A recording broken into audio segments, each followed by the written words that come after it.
Hello guys, welcome to StudyWorld. In this video tutorial, we are going to learn about free fall and thrust and pressure. This is our second lecture on gravitation. अगर आपने first lecture नहीं देखा है तो link आपको description में मिल जाएगा. So let's start our topic, free fall. Whenever objects fall towards the earth only under the effect of gravity, then we will say that this is called free fall. जब भी कोई भी object को हम लोग free fall करवाते हैं, free fall करवाने का मतलब ये है कि अगर सिर्फ उसको under the effect of gravity, मतलब उसको सिर्फ ग्रेविटी के इफेक्ट में अगर गिराते हैं तो उसको हम लोग क्या कर रहे हैं, फ्री फॉल कर रहे हैं. ठीक है, वहां पे कोई भी अदर फोर्स नहीं होना चाहिए. Here, due to attraction, magnitude of velocity gets changed, but direction does not. If velocity of the body changed, then definitely body having some acceleration. यहाँ पे velocity का magnitude change हो रहा है attraction की वजह से. ठीक है, तो जब attraction की वजह से velocity का magnitude change हो रहा है, इसका मतलब उसके पास कुछ ना कुछ acceleration होगा. ठीक है, this acceleration of the earth called as acceleration due to gravity, and this is denoted by small g having unit meter per second square. यहाँ पे इसी acceleration को बोला गया है acceleration due to gravity, जिसको हम लोग डिनोट करते हैं स्मॉल g से, और इसका यूनिट होता है मीटर पर second square.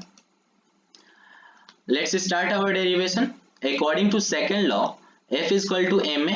This is our first equation, and according to gravitational force, F is equal to capital G into capital M into small m upon r square. This is our second equation. By equating equation first and second, we get small a is equal to capital G into capital M upon r square. और हम लोग यहाँ पे small ए को replace कर रहे हैं small जी से, बिकॉज बोथ आर एक्सीलरेशन. ठीक है, तो स्मॉल जी इक्वल टू हो जाएगा capital G into capital M upon R square. ठीक है, for calculating the value of G, capital G equal to 6.7 into 10 to the power -11, mass of earth equal to 6 into 10 to the power 24, radius of earth equal to 6.4 into 10 to the power 6. तो इस सारे value को हम लोग इस equation में अगर put करेंगे तो स्मॉल जी का वैल्यू हम लोग को पता चल जाएगा. तो जब हम लोग पुट किए तो स्मॉल जी का वैल्यू आया 9.8 मीटर पर सेकेंड स्क्वायर, जो कि अप्रोक्सीमेटली हम लोग 10 मीटर पर सेकेंड स्क्वायर भी यूज करते हैं. ठीक है, motion of object under the influence of a gravitational force of the अर्थ.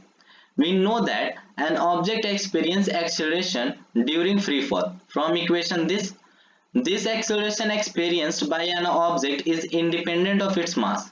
हम लोग जो इक्वेशन अभी पढ़े हैं वो small G equal to capital G into capital M upon R square होता है. यहाँ पे मास ऑफ ऑब्जेक्ट से कोई लेना देना नहीं है, मतलब ये जो ग्रेविटी है वो इंडिपेंडेंट ऑफ मास होता है. ठीक है, it means that all object hollow और सॉलिड, बिग और small, should fall at a same rate.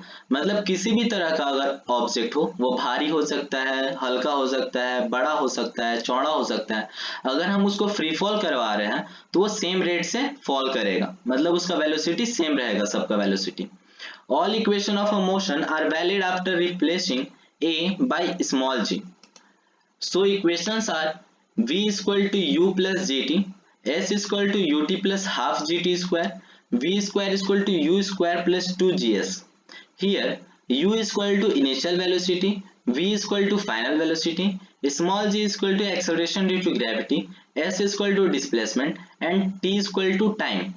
ठीक है, sign of a is positive when direction of a velocity and acceleration is same, and negative when direction of a velocity and acceleration is opposite.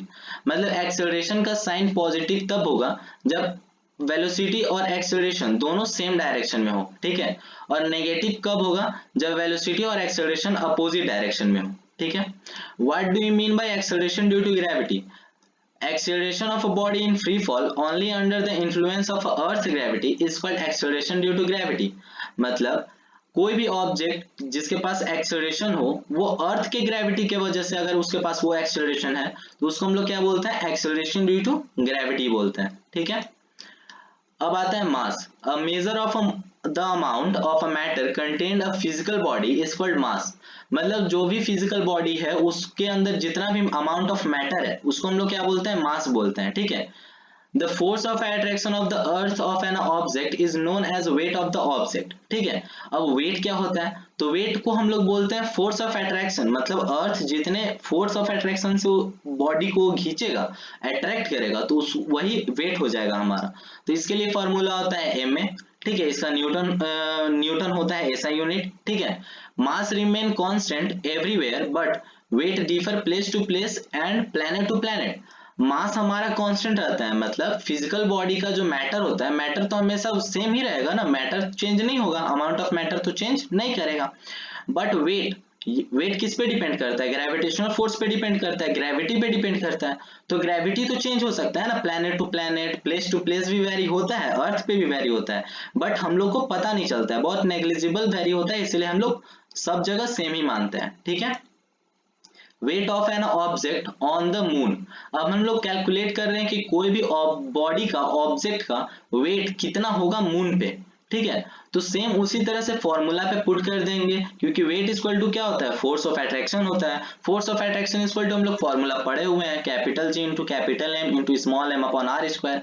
अब यहाँ पे value put करने पे यहाँ पे आ रहा है weight on moon equal to हो जाएगा 2.431 into 10 to the power 10 into capital G into small m।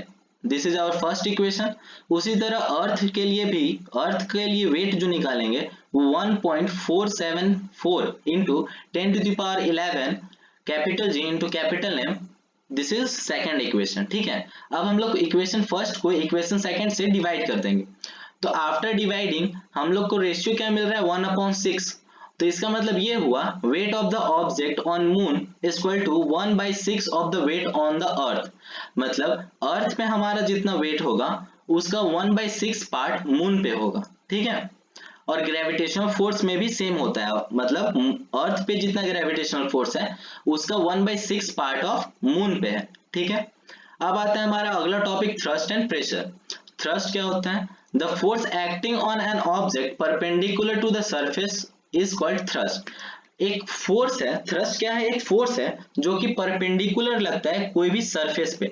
जब हम लोग कोई भी सरफेस पे परपेंडिकुलर फोर्स लगाते हैं तो उसको हम लोग क्या बोलेंगे, थ्रस्ट बोलेंगे। Thrust only depend on area on which it's act. ठीक है, थ्रस्ट किस पे डिपेंड करता है, एरिया पे डिपेंड करता है। ठीक है, अब आता है pressure. It is defined as a thrust per unit area on surface. ठीक है, यानी कि प्रेशर इक्वल टू क्या हो जाएगा, थ्रस्ट अपॉन एरिया हो जाएगा। यहाँ पे एक क्वेश्चन बहुत इंपॉर्टेंट है, why a camel can run in a desert easily. आखिर कोई भी कैमल जो है वो डेजर्ट में इजिली रन कैसे करने पाता है, चलने कैसे पाता है। ठीक है, because they have wide feet which help them to balance their weight on a looser sand and wider feet gives a larger surface area also. इसलिए वो चलने पाता है क्योंकि जो उसका फिट होता है उसके पास एक लार्जर सरफेस एरिया क्रिएट करता है, जिसके वजह से वो इजिली चल पाता है। ठीक है, तो यहाँ पे एक और क्वेश्चन अराइज होता है कि elephant also having a wide feet then why then they not able to walk on a sand. तो आखिर एलिफेंट सैंड पे क्यों नहीं चलने पाता है, because elephant don't have a padded feet so they sink into the sand. Elephant के पास चौड़ा पैर है बट उसके पास पैडल फीट नहीं है। पैडल फीट कहने का मतलब है कि गद्देदार फीट। ठीक है, गद्देदार पैर नहीं है, जिसकी वजह से वो सैंड पे नहीं चलने पाता है। ठीक है, so thank you for watching this video. अगर आपको पसंद आया हो तो लाइक कीजिए, शेयर कीजिए और सब्सक्राइब कीजिए। अगर आपको कुछ डाउट हो तो कमेंट कीजिए। So thank you.